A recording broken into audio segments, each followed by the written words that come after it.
Hi everyone. So for today, you read Paulo Freire, an excerpt from Pedagogy of the Oppressed, and I'm really excited about Paulo Freire. He's one of my favorites, but I am especially interested in him because we just got off of Democracy in Education, and I asked you to think about the neutral teacher in your discussion post for Democracy in Education.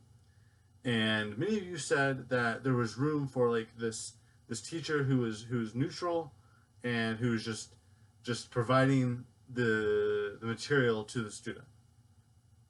What does Paulo Freire think about that? So I want you to think about his. We've seen this kind of distinction before between transferring knowledge and transforming knowledge. So I want you to think in the first option that you have for responding to this video. The first option is, where do you think Freire falls in transfer and transforming knowledge? And then I want you to think about where you fall, like whether you agree with him, why or why not. And then if you take the view that knowledge can be transferred between teacher and student, I want you to think about how that's not just Freire's banking model of education, right? So Freire says that he problematizes this banking model of education. And I want you to think about how your view of the transfer of knowledge doesn't fall into that problem. So that's the first option.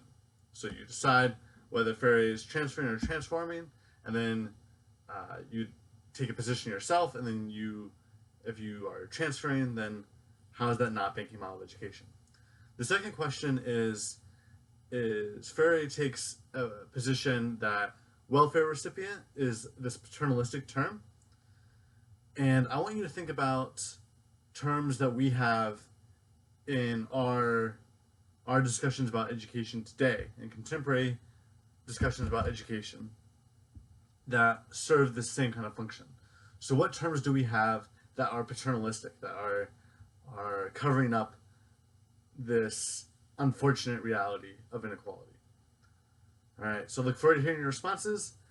And as always, if you have any questions about where the class is going or assignments coming up, shoot me an email and maybe come to my office hours from 11 to 2 on Wednesdays and Fridays. All right, thanks so much.